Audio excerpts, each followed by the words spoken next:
menurut Jago Tarigan. Menulis berarti mengekspresikan secara tertulis gagasan, ide, pendapat, atau pikiran dan perasaan. Sarana mewujudkan hal itu adalah bahasa. Isi ekspresi melalui bahasa itu akan dimengerti orang lain atau pembaca bila dituangkan dalam bahasa yang teratur, sistematis, sederhana, dan mudah dimengerti.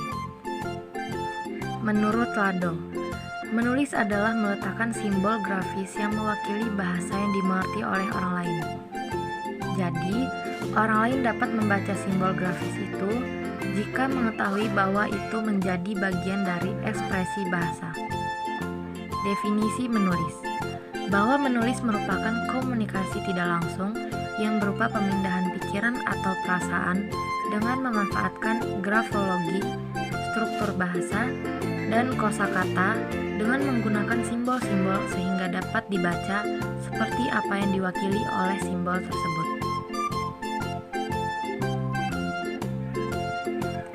Tujuan menulis. Yang pertama, menginformasikan segala sesuatu, baik itu fakta, data, maupun peristiwa. Yang kedua, membujuk. Fungsi persuasi dari sebuah tulisan akan dapat menghasilkan apabila penulis mampu menyajikan dengan gaya bahasa yang menarik, akrab, bersahabat, dan mudah dicerna. Ketiga, mendidik adalah salah satu tujuan dari komunikasi melalui tulisan.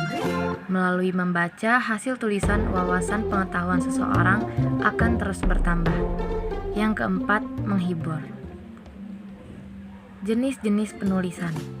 Jenis-jenis penulisan bisa disingkat dengan depan, yaitu D. Deskripsi, E. Eksposisi, P. Persuasi, A. Argumentasi, dan N. Narasi. Selanjutnya, ada 5 komponen menulis prosa yang baik. Yang pertama adalah dengan penggunaan bahasa. Yang kedua, kemampuan mekanis, yakni kemampuan menggunakan tanda baca dengan tepat. Yang ketiga, kemampuan menjaga isi kalimat, yakni kemampuan berpikir kreatif, mengembangkan ide, dan menyingkirkan informasi yang tidak relevan. Yang keempat adalah gaya menulis. Yang kelima, kemampuan mengambil keputusan, yaitu kemampuan menulis dengan gaya yang tepat untuk tujuan dan pembaca tertentu, serta kemampuan memilih, mengorganisasi, serta menyusun informasi yang relevan. Pemetaan materi menulis di SD, yaitu pembelajaran menulis permulaan. Kegiatan ini biasa disebut dengan handwriting, yaitu cara merealisasikan simbol-simbol bunyi dan cara menulisnya dengan baik dan benar. Tingkatan ini terkait dengan strategi atau cara mewujudkan simbol-simbol bunyi bahasa menjadi huruf-huruf yang dapat dikenali secara konkret. Tujuan menulis permulaan adalah agar siswa dapat menulis kata-kata dan kalimat sederhana dengan tepat. Pada menulis permulaan, siswa diharapkan untuk dapat memproduksi tulisan, dapat dimulai dengan tulisan eja, contoh tulisannya E, D, F, K, J, dan dapat berupa suku kata seperti suka, mata, harus, luka, serta dalam bentuk kalimat sederhana. Selanjutnya, ada ruang lingkup pembelajaran menulis di kelas rendah, yaitu kelas 1. Menulis permulaan di kelas 1 ini menggunakan huruf-huruf kecil. Tujuannya, siswa dapat memahami cara menulis permulaan dengan ejaan yang benar dan mengkomunikasikan ide atau pesan secara tertulis.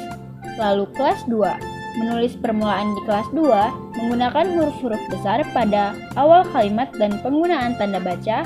Tujuannya agar siswa memahami cara menulis permulaan dengan ejaan yang benar dan mengkomunikasikan ide atau pesan secara tertulis.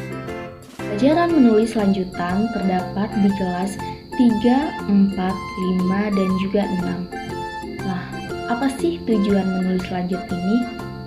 Tujuan menulis lanjut ini adalah supaya siswa mampu menuangkan ide atau gagasannya dengan bahasa tulis secara teratur dan juga teliti. Lalu, apa sih perbedaan yang signifikan antara menulis permulaan dengan menulis lanjut? Perbedaan tersebut terletak pada kemampuan seorang siswa untuk mengembangkan skema yang telah ada, yang telah diperoleh sebelumnya untuk mengembangkan hal-hal apa saja yang akan ditulis oleh seorang siswa tersebut. Nah, teknik pembelajaran menulis ini dibagi menjadi 2 kelompok. Yang pertama yaitu menulis cerita.